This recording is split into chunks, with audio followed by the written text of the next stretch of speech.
묵시와 계시 저희가 38번째 시간이죠. 그리고 이제 오늘부터서 묵시와 계시 그 율법에 대한 고찰을 쭉 이렇게 하고 있는데, 오늘부터서 이제 야고보서 이제 개관을 시작합니다. 그래서 아마 오늘 하고 다음 주 혹시라도 조금 더 길어진다 해도 그 다음 주를 안 넘기고 이 야고보서 전체 이 개관을 다 이제 끝낼 겁니다. 자, 그러면 한번 오늘부터 이제 지금까지 했던 것들을 가지고 야고보서 본문을 직접 한번 훑어보도록 그렇게 하죠. 저희가 그 앞전에 시작했던 것처럼 야고보서 전체가 크게는 그 두 부분이라 했어요. 그래서 먼저는 그 교회에 대한 권면. 그래서 교회에 대한 권면은 13가지 권면으로 이루어져 있다 그랬죠. 그래서 여기서 볼 수 있는 것처럼 1번부터 6, 7, 8, 9, 10, 11, 12, 13 이렇게. 그리고 이제 가운데 부자들에 대한 경고, 이 두 가지 이제 경고가 있죠. 그러니까 이제 야고보서는 크게 보면 이제 두 가지로 이루어져 있는 것이죠. 형제들에 대한 13가지 권면, 그 다음에 부자들에 대한 두 가지 경고. 그래서 이렇게 두 가지로 이렇게 이루어져 있다 하는 것을 저희가 보았었죠. 자, 이제 오늘부터서는 본문으로 한번 직접 들어가서 지금까지 했던 것들이 본문에 어떻게 등장하는가, 어떻게 쓰이고 있는가 하는 것들을 좀 보죠. 여기 보면은 그 이제 편의상 제가 뭐 첫 번째 권면, 두 번째 권면 그렇게 할 수도 있겠고 1권면, 2권면, 3권면. 그래서 야고보서 1장에는 형제들에 대한 권면 이제 세 가지가 나와요. 그래서 첫 번째, 두 번째, 세 번째 이 권면을 볼 수 있죠.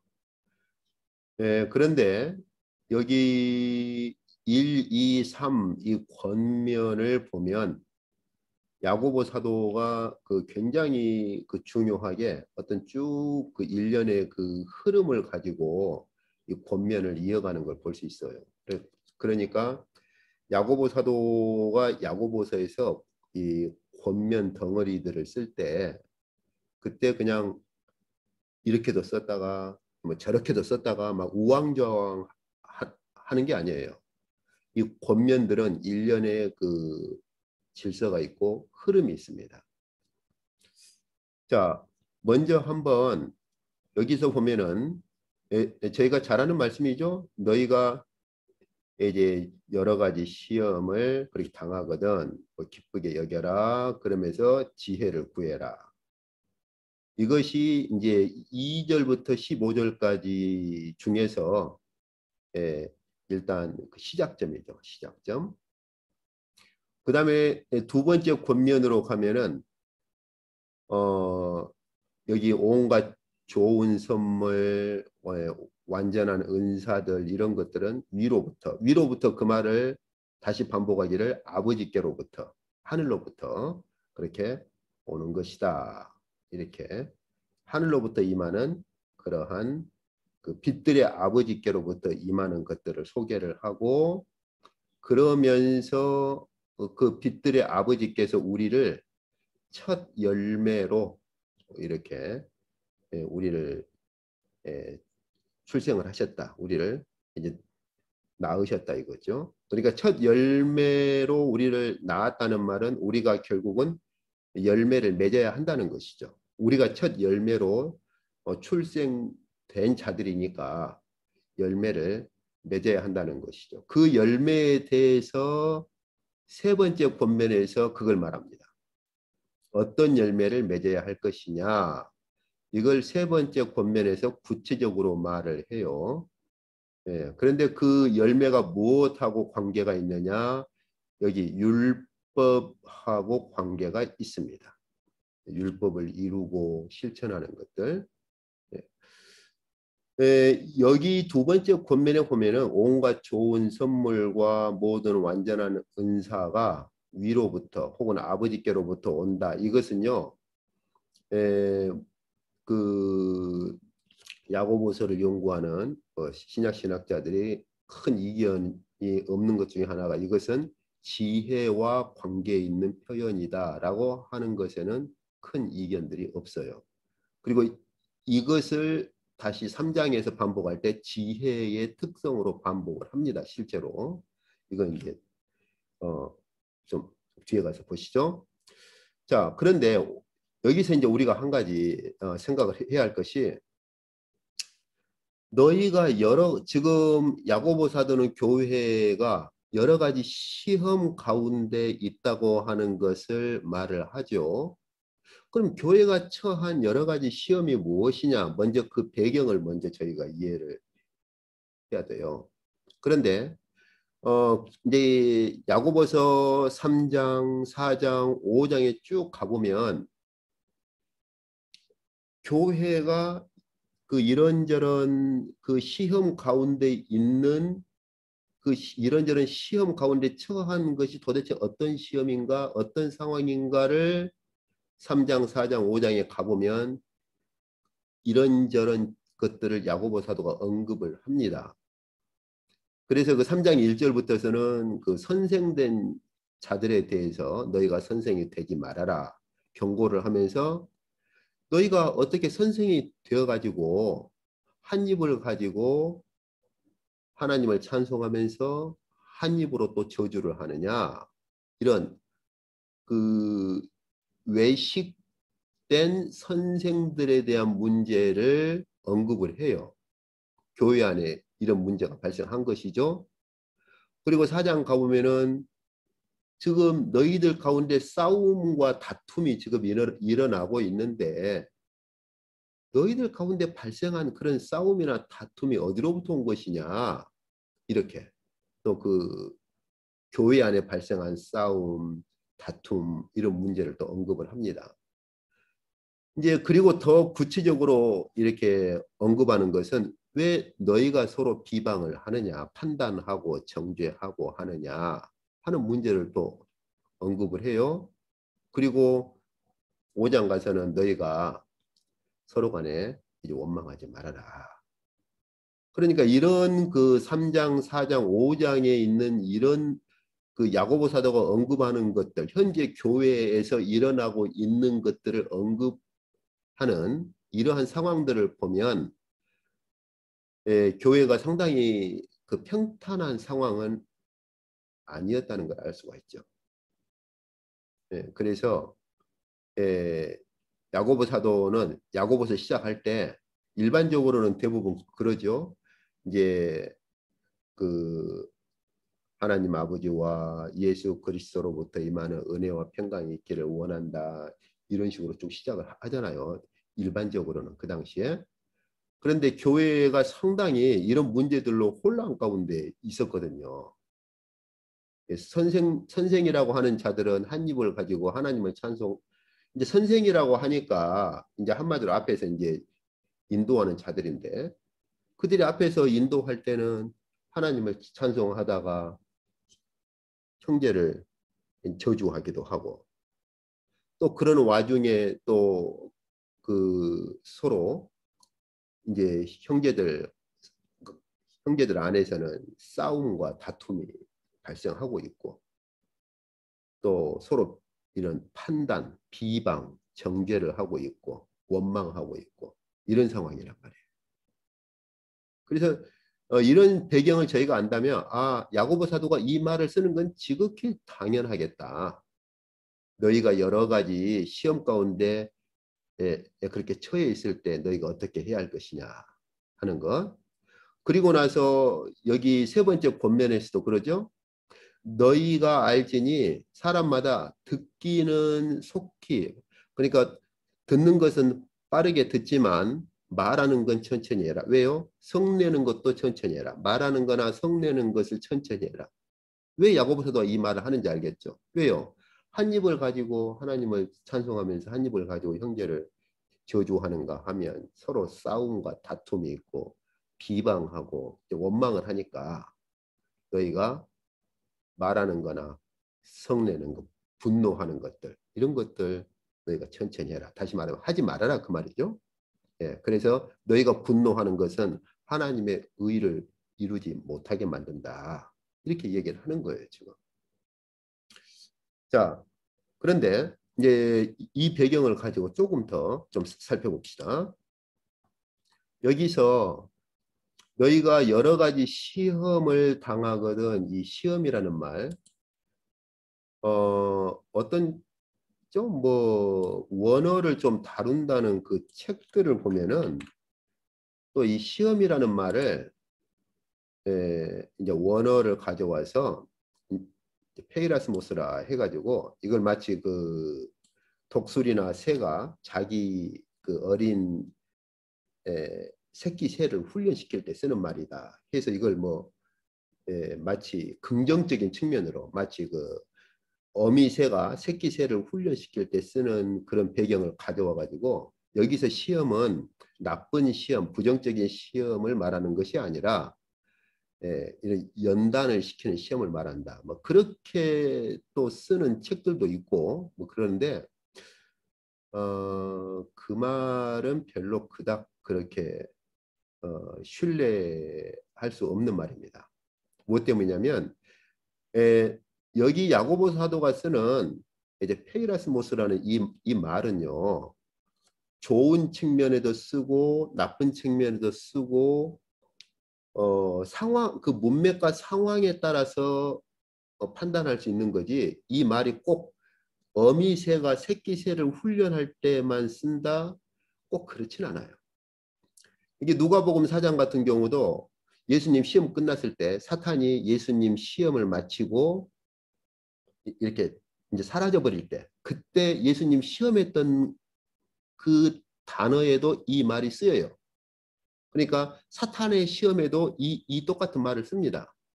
이게 꼭 뭐 어미새가 새끼새를 연단하거나 훈련시키는 그런 개념에 꼭 그렇게 쓰진 않아요. 그래서 이런 누가복음이나 마태복음만이 아니라 야고보 사도가 직접 이 야고보서에서도 두 가지 측면으로 써요. 여기 한번 1장 이 본문이다. 안 집어넣네. 보세요. 야고보 사도가 1장 12절에서는 시험을 참는 자는 복이 있다. 그러면서 생명의 멸류관을 받을 것이다. 그러면서 13절에서는 또 다른 사람을 말을 합니다. 어떤 사람이냐? 시험 받을 때 하나님께 시험 받는다고 하지 말아라. 어떤 사람은 자기의 욕심 때문에 욕심으로부터 시험을 받아서 결국은 사망에 이르는 자가 있다. 그 시험을 말할 때도 똑같은 말을 써요. 이렇게. 그러니까 여기서 이 그리스어 단어 하나 가지고 뭐 이렇다 저렇다 말을 하는 것은 그다지 설득력이 없어요. 그런데 그러면은 야고보 사도가 여기서 말하는 여러 가지 시험이라는 말을 쓸 때 그러면은 좋은 쪽으로 쓰는 건가 나쁜 쪽으로 쓰는 건가는 문맥을 봐야 알 수 있는 것이죠. 그래서 방금 말씀드린 것처럼 1장 12절에서는 시험을 참는 자는 복이 있다. 왜냐하면 생명의 멸류관을 받을 것이다. 여기서 쓰는 페이라스모스는 긍정적인 쪽, 좋은 쪽으로 쓰는 거죠.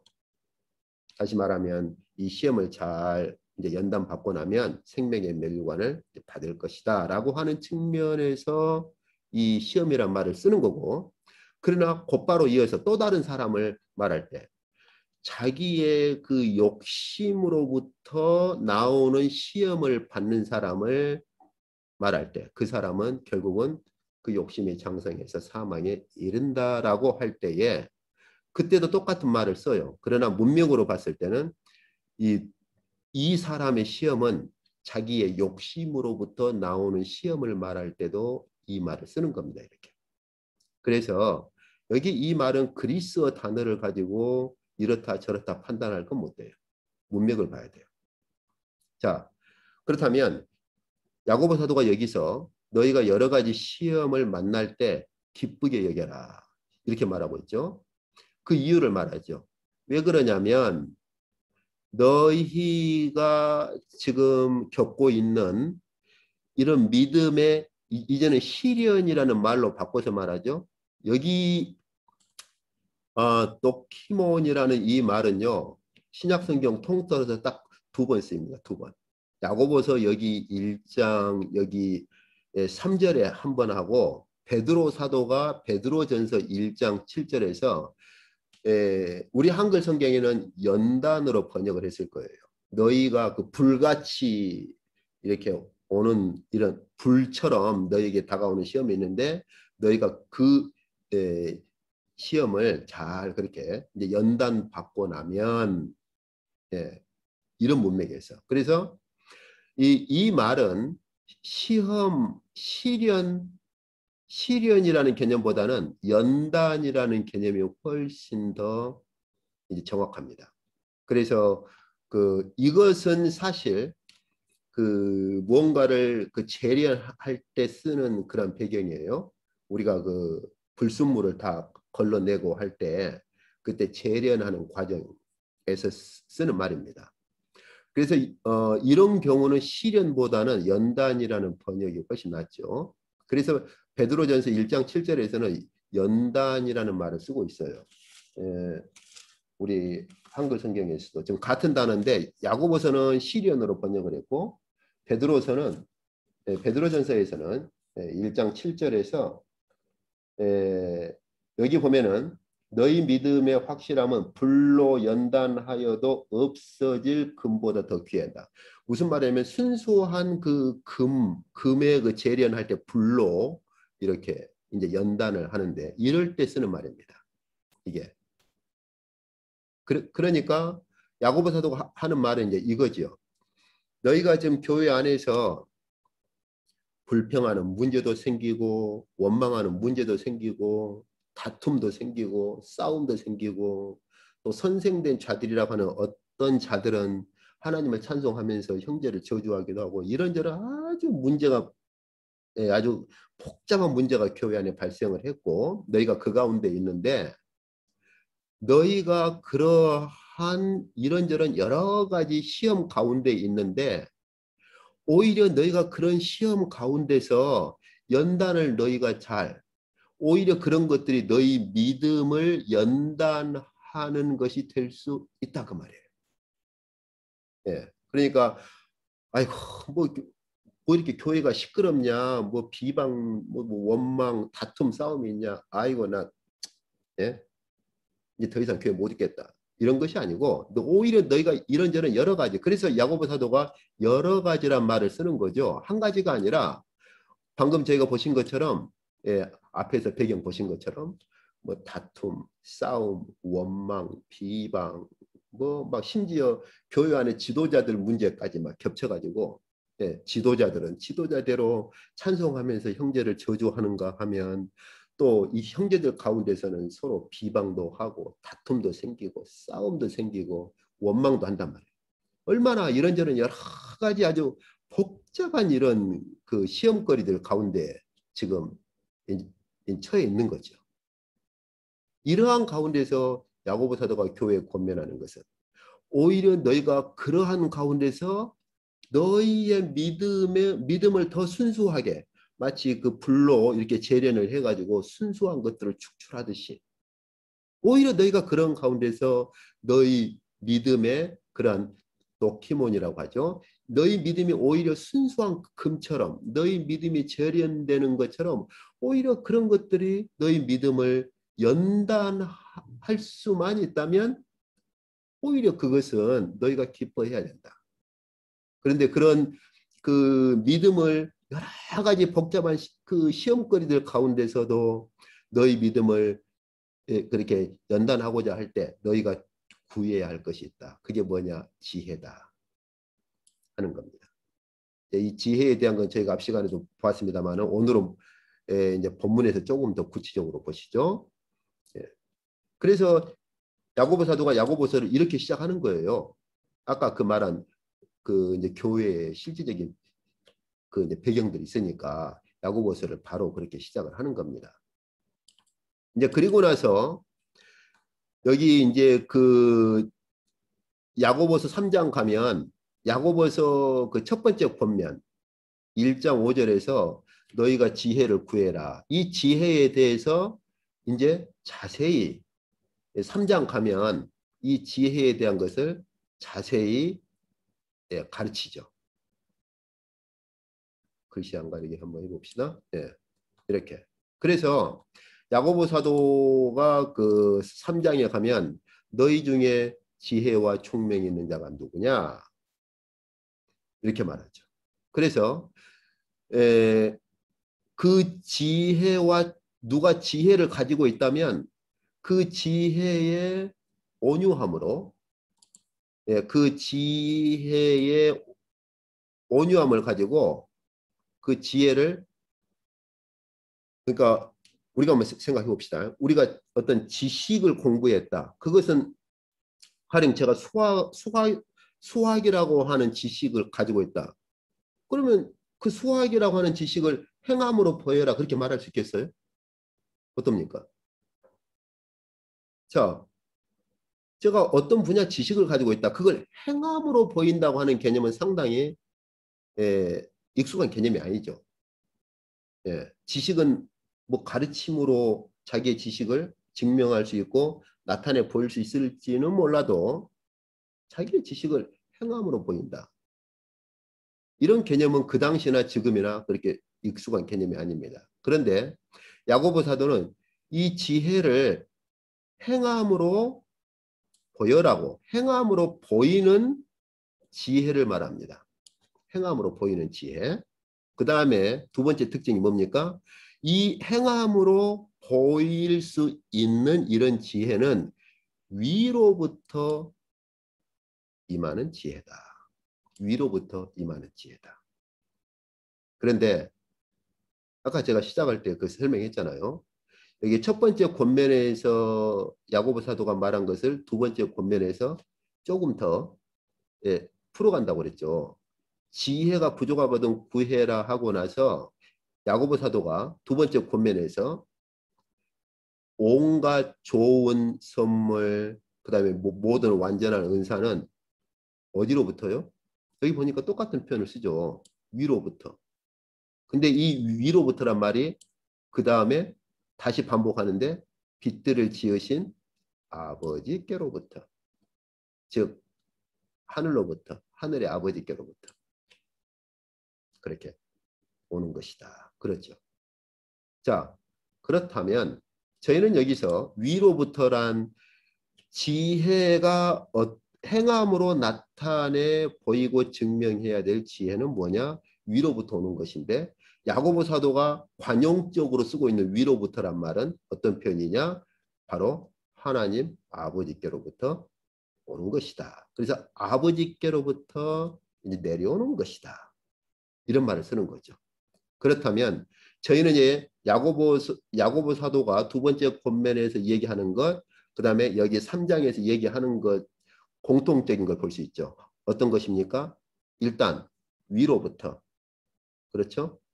위로부터 하나님 아버지께로부터 그렇게 임한다라고 하는 것이죠. 첫 번째입니다. 위로부터. 그리고 하나님 아버지께로부터 임한다. 역시 위로부터 임한다. 자, 그럼 위로부터 임하는 것이 무엇인가? 지혜다. 여기서는요. 위로부터 하나님 아버지께로부터 임하는 것이 무엇인가? 온갖 좋은 선물, 모든 완전한 은사다. 그러면 여기 온갖 좋은 선물이 무엇이고 완전한 은사가 무엇인가? 야고보 사도가 3장에서 설명하는 걸 조금 더 봅시다. 여기 보니까 그럼 위로부터 임하는 지혜. 어떤 지혜요? 행함으로 나타내 보여야 할 지혜가 무엇입니까? 여기 보니까 성결, 색깔을 바꿔보죠. 성결, 그죠? 화평, 관용, 양손, 긍휼, 선한 열매들, 그리고 편견과 거짓이 없는 것.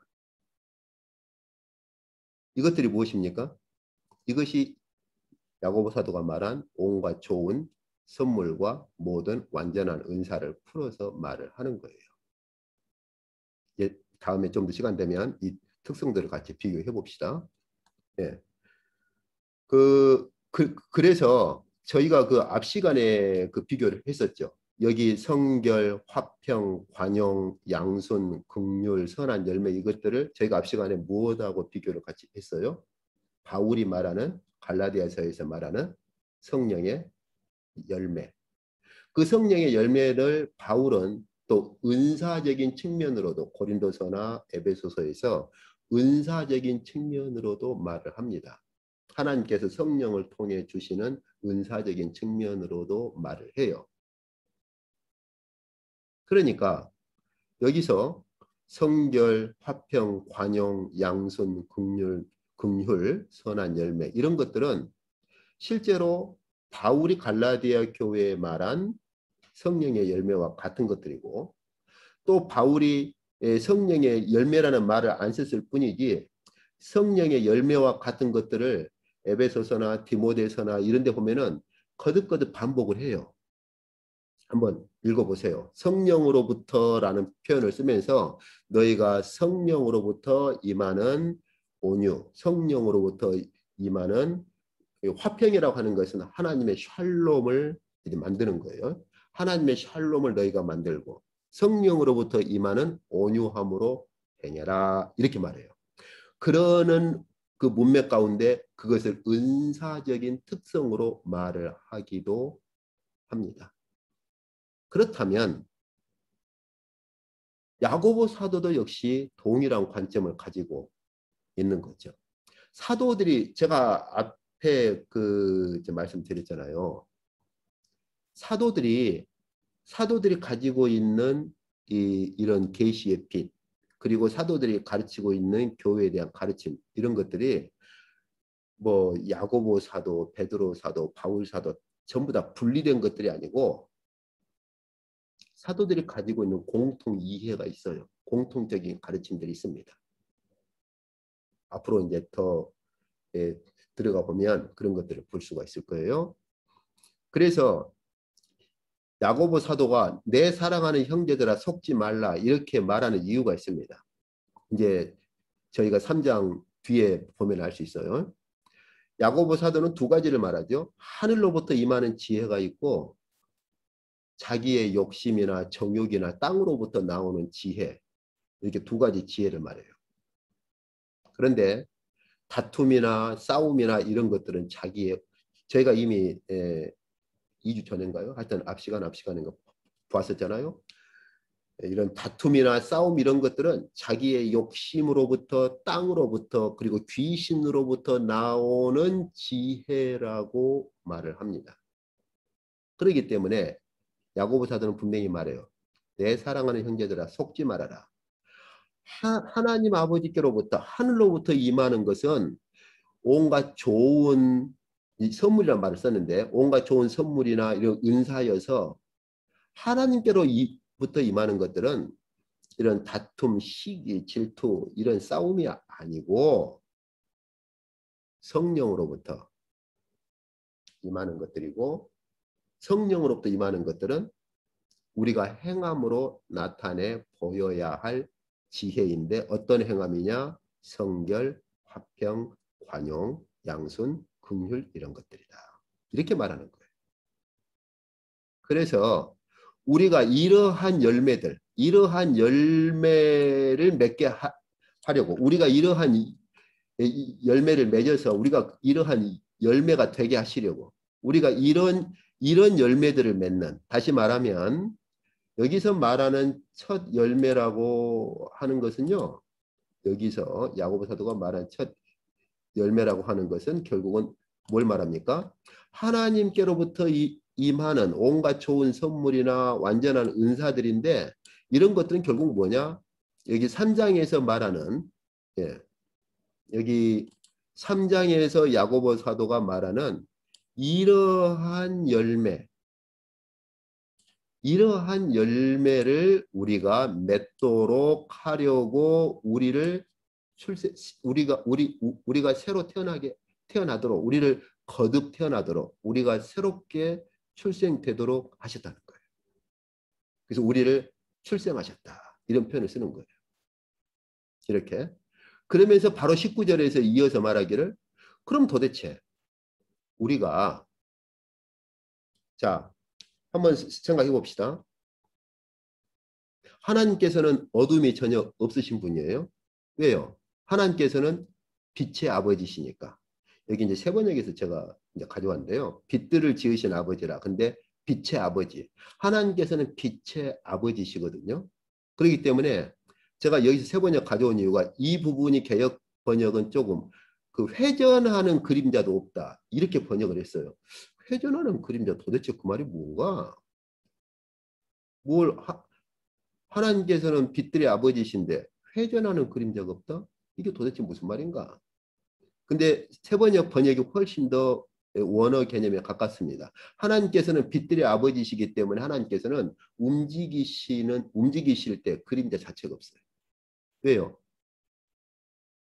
아버지께서 빛들의 아버지시라고 할 때 그 빛은 단순히 물리적인 빛을 말하는 게 아니거든요. 영광의 빛이거든요. 영광의 빛 가운데 계신 아버지께서는, 우리 사람은 물리적인 빛 가운데서 움직일 때 이런저런 그림자가 생기죠. 예. 그러나 빛들의 아버지이신 하나님께서는 영광의 빛의 아버지이시기 때문에 영광의 빛 가운데 거하시는 아버지께서는 움직이실 때 그림자마저도 없는 분이시다. 이런 빛의 아버지시다. 이거 잘 기억하셔야 돼요. 야고보 사도가 굉장히 중요하게 깔고 있는 전제 중에 하나입니다. 하나님 아버지께서는 빛의 아버지시죠. 빛의 아버지시기 때문에 움직이실 때 무슨 그림자가 생기지 않습니다. 그 빛의 아버지께로부터 임하는 것은 완전한 은사이고 온갖 좋은 것들입니다. 어둠이 없기 때문에. 여기서 온갖 좋은 선물, 완전한 은사란 말은 바로 하나님의 영광의 빛의 아버지께로부터 임하는 것을 표현하는 거예요. 어둠이 전혀 없는. 그래서 온갖 좋은 것, 그 창세기 1장 기억하세요? 그러면 타락 이전에 하나님께서 창조하실 때마다 보시기에 좋았더라, 이렇게 돼 있죠. 근데 좋았더라 그 말을 좀 더 직역하자면 보시기에 선했더라, 선 자체였다는 거죠. 선 자체, 죄가 전혀 없는 상태. 여기 온갖 좋은 선물이 빛의 아버지이신 하나님께로부터 온다라고 하는 말도 바로 그 개념을 가지고 있어요. 그래서 빛의 아버지이신 하나님께로 오는 것은 어둠이 전혀 없는 것들입니다. 그런데 빛의 아버지이신 하나님께로부터 임하는 어둠이 전혀 없는 온갖 좋은 것들은 바로 성령으로부터 우리에게 지혜로 임하는 거예요. 그 지혜는 머릿속의 지혜가 아니라 우리의 행함으로 나타내 보여야 할 지혜입니다. 그 지혜는 위로부터 임하는 지혜인 것이죠. 그것이 뭡니까? 성결, 화평, 관용, 양선, 긍휼, 선한 열매들. 이런 것들은 빛의 아버지께로부터 임하는 것이죠. 그래서 이런 것들이 완전한 은사로서 완전하게 행해지기만 하면 어두움이 없는 것이죠. 언제 이루어지겠습니까? 주님 재림하실 때 이루어지겠죠. 그러나 현재 우리의 삶에서도 이런 것들을 우리가 조금씩이라도 이루어 가기만 하면 교회 안에서 어두움들을 제거할 수 있는 것이죠. 야고보 사도가 원하는 게 그거예요. 그리고 야고보 사도가 원하는 것은 우리가 빛들의 아버지께로부터 성령으로 임하는 지혜를 받아서 그 빛 빛의 아버지께로부터 임하는 그 완전한 은사, 온갖 선한 것들을 성결과 화평과 관용, 양순, 긍휼로 행하면 교회는 빛의 아버지께로부터 임하는 선물을 받는 것이죠. 하늘의 은사를 받는 거예요. 그러면 교회는 빛의 아버지께로 그렇게 들어갈 수 있는 겁니다. 야고보 사도가 원하는 것이 바로 그 교회를 이제 원하는 거예요. 그리고 그런 열매를 맺기를 권면하는 거예요. 그런데 그 열매가 무엇과 관계가 있느냐? 율법과 관계가 있다. 보시죠. 그래서 여기서 너희가 이제 더 이상은 너희가 비방하거나 다투거나 싸우거나 원망하거나 이런 것들을 하지 말아라. 천천히 말해라. 성내는 것도 천천히 해라. 왜요? 무엇을 이루어야 하니까? 하나님의 의. 여기서 말하는 하나님의 의가 무엇입니까? 그 다음에 바로 야고보 사도가 말하고 있어요. 완전한 율법. 여기서 완전한 은사란 말을 쓴 것처럼 완전한 율법. 곧 그 완전한 율법이 뭐예요? 우리에게 우리를 자유롭게 해주는 율법. 이 표현 참 중요하다고 그랬죠, 제가. 이건 다음 시간에 그 뒤에 본문 볼 때 더 제가 자세히 볼 겁니다. 우리에게 자유를 가져다 주는 율법. 그 율법을 실천하는 자가 복이 있다. 이 하나님의 의가 무엇입니까? 이것이죠, 바로. 하나님 아버지께로부터 임하는 것들이고, 이 하나님의 의를 행한다고 하는 것이 무엇입니까? 이것이죠, 이거. 예. 그러니까 하늘에 속한 자들은 하나님의 의를 행하라고 그렇게 얘기를 하는 거예요. 그러면서 보세요. 17절에 이어서 18절에서 샬롬을 만드는 자들, 하나님의 샬롬을 만드는 자들은 그 샬롬을 심어서 무엇을 거둔다고요? 의의 열매를 거두게 되어 있다. 여기 하나님의 의를 너희가 이렇게 비방하거나 원망하는 것들, 또 분내는 것, 성내는 것들 너희가 천천히 해라. 그래서 하나님의 의를 이루어라. 이거죠? 왜 그렇게 천천히 해야 되느냐? 하나님의 의를 이루기 위해서. 그것을 위로부터 임하는 성령을 따라서 이런 것들을 이루면 결국 우리가 무엇을 맺을 수 있어요? 의의 열매를 맺을 수가 있다. 왜요? 하나님께서 우리를 첫 열매가 되도록 우리를 출생시켰으니까. 우리가 첫 열매가 되도록 우리를 이렇게 새로 거듭나게 하셨으니까. 자, 하늘로부터 임하는 성령의 지혜를 따라서 행하는 것들, 빛의 아버지이신 하나님께로부터 임하는 것들, 그 다음에 율법을 행함으로 하나님의 의를 이루어서 의의 열매를 맺는 것들, 이 세 가지가 분리된 게 아니에요. 서로 함께 밀접한 연결을 가지고 있는 거예요. 분리된 게 아니에요. 이 특성을 이해를 못하니까 율법에 대한 문제를 가지고 이런저런 많은 말들이 있는 것이죠. 자, 여기서 이제 우리가 조금 더 한 가지 생각을 해봅시다. 전에 저희가 묵시와 계시 보면서 계속 이 배경을 제가 설명을 했어요. 여기서 저희가 하나님의 어전이라는 배경을 이해를 해야 할 것이, 자, 보세요. 저희가 묵시와 계시 전 시간에 볼 때 두 카운슬러에 대해서 본 적이 있죠. 하나님의 아들이신 예수 그리스도를 하나님의 카운슬러라 이렇게 불렀는데, 주님은 요한복음에서 또 다른 카운슬러를 말씀하셨죠. 누구요? 성령을. 그런데 이 카운슬러를 이 카운슬러 이걸 이제 대행자라고도 번역할 수 있을 거고요. 예. 자, 그러니까 오늘날 우리가 말하는 그 카운셀러를 이제 말하는 게 아니에요. 여기서 카운슬러라고 하는 건 뭐예요? 하나님의 대행자를 가리키는 표현이죠.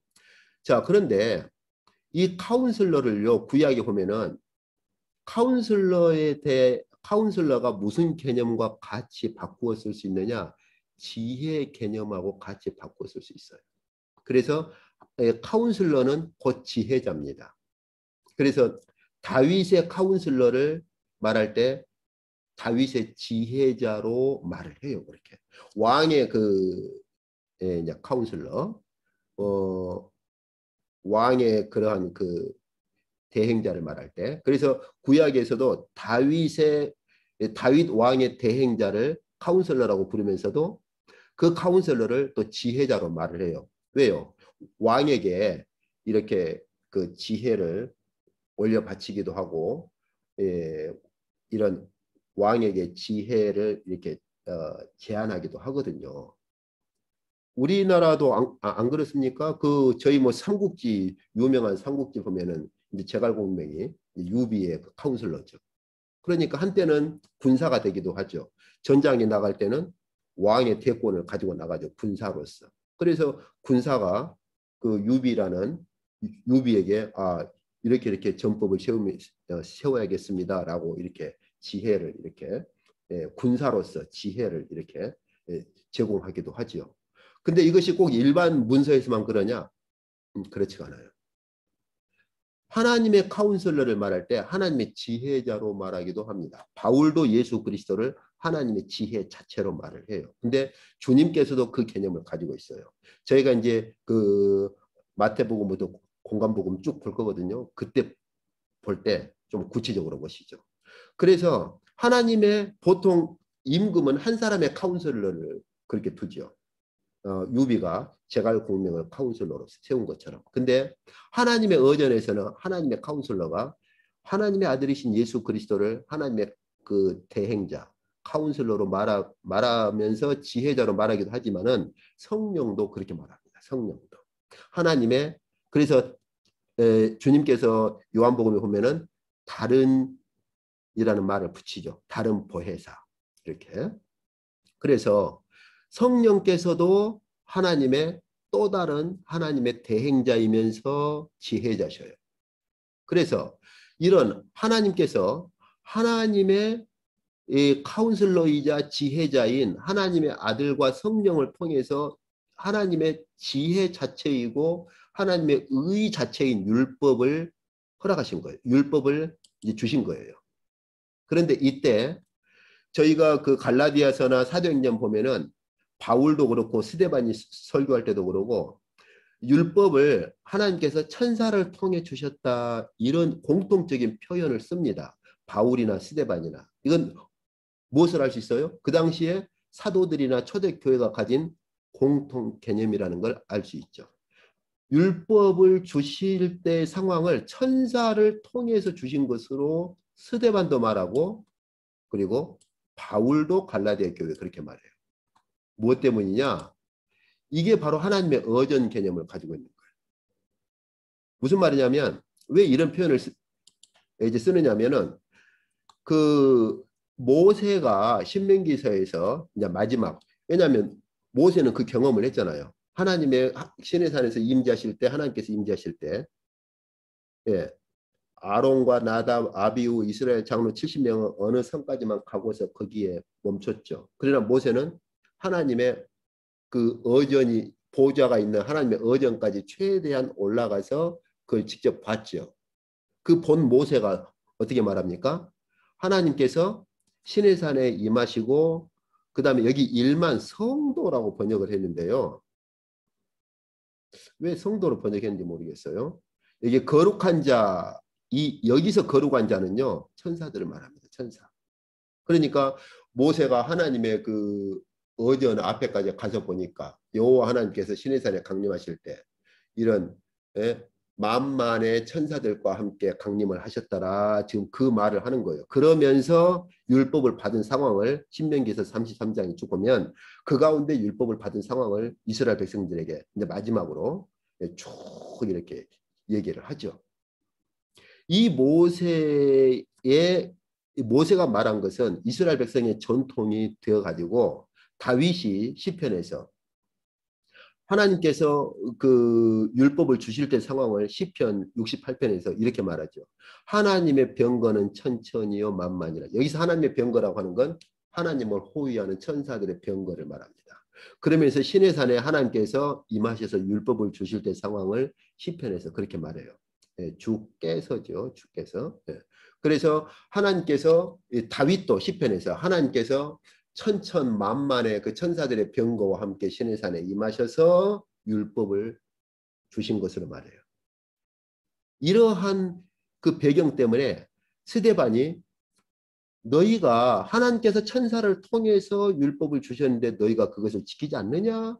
다시 말하면 왜 한번 생각해 보세요. 여기 사도행전 15장에서 스데반이 지금 대제사장들 앞에서 지금 설교하는 거잖아요.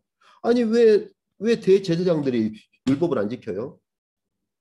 그들은 철저하게 율법을 지키는 자들이죠. 그리고 사내들인 공예는 대제사장들만이 아니에요. 사내들인 공예는 대제사장들로부터 시작해서 서기관과 바리새인들 이런 그룹들이 함께 구성된 그러한 일종의 공회죠.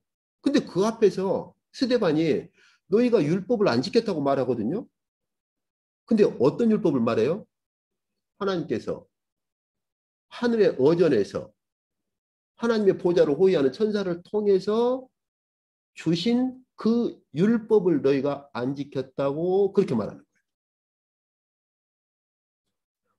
어떻습니까? 바울도 저희 갈라디아에서 지금까지 늘 봤으니까 하나님께서 천사들을 통해서 중보자의 손은 다시 말하면 천사를 통해서 중보자인 예수 그리스도를 통해서 율법을 주신 것 아니냐 그 말이에요. 이 배경이 뭐예요? 하나님의 어전 배경을 가지고 있는 거예요. 하나님의 보좌가 있고 천사들이 이렇게 호위하고 있는 가운데서 하나님께서 그 어전에서 천사들을 통해서 바로 예수 그리스도를 통해서 한글로 좀 어떻게 해야 할지 모르겠어요. 천사들이 호위하는 가운데서 그 천사들을 통해서 그 중보자를 통해서 그렇게 주신 것 아니냐 그 말이에요. 바울이 지금 갈라디아 교회 반박하는 게 뭐예요? 너희는 그 율법을 너희는 지키지 않았다는 거예요. 스데반도 지금 그걸 말하는 거예요. 근데 저희가 앞으로 이제 공관복음서부터 보시면은 주님께서도 그렇게 구분해서 말씀하십니다. 그 서기관이나 바리새인들에게 너희가 이제 그 어젠가 그제 아들하고 통화를 했는데 이제 제가 공관복음서부터 쭉 할 때 그 본문을 이제 그런 부분들을 직접 보려고 했는데 이제 아들이 그런 얘기를 해요. 아, 마가복음 보니까 주님께서 하나님의 율법과 사람의 율법을 구분해서 이렇게 말씀하시는 걸 보았다고. 예.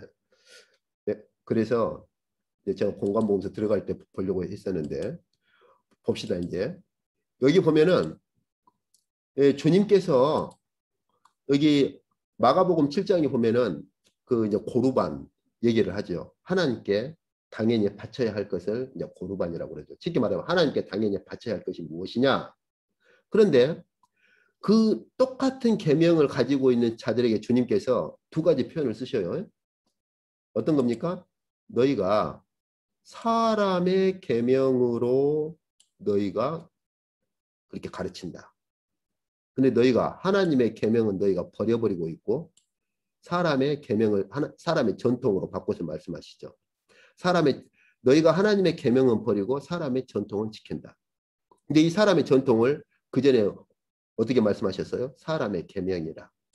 계명을 주님께서 두 가지로 구분해서 말씀하시죠. 사람의 계명과 하나님의 계명. 그러면서 너희가 너희 전통, 사람의 계명을 지키려고 하나님의 계명을 그렇게 버려버리고 있다. 이렇게 해요. 똑같은 지금 이 고르반을 비롯해서 똑같은 율법을 지금 행하고 있는 이 상황을 가지고 주님께서는 너희가 지금 똑같이 율법을 행하고 있는데 너희는 지금 하나님의 계명은 버리고 사람의 계명으로 만들고 사람의 계명을 가르치고 사람의 계명을 지킨다. 이렇게 구분해서 말씀하시는 거예요. 무슨 말씀이십니까? 주님께서 이렇게 구분하는 이러한 구분들은 주님의 제자들 그리고 사도들에게 그대로 이어져 가지요.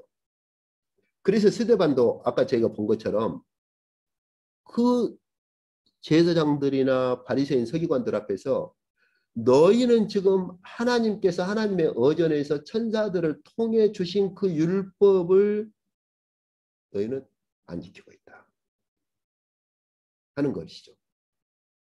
자, 바울도 갈라디아 교회에 제가 지금까지 쭉 그 갈라디아서를 보면서 확인했던 것처럼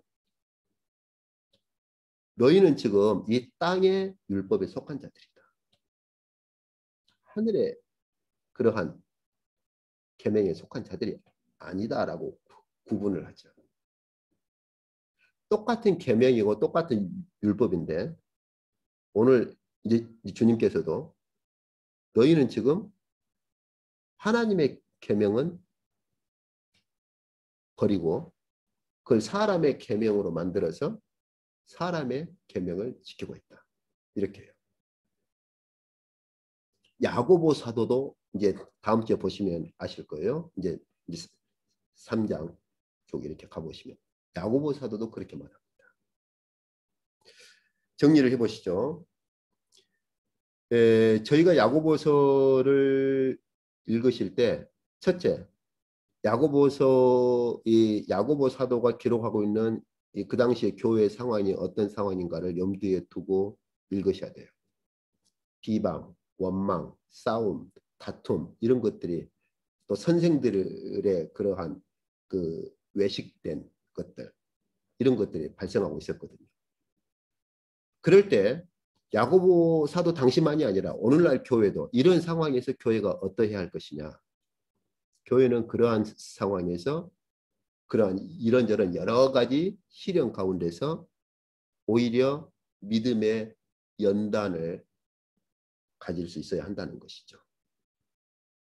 믿음의 더 순수성을 재련을 해야 한다는 것입니다. 오히려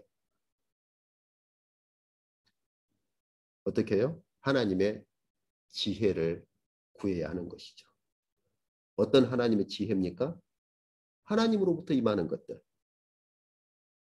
어두움이 없고 죄가 없는 선한 것들. 그게 무엇입니까?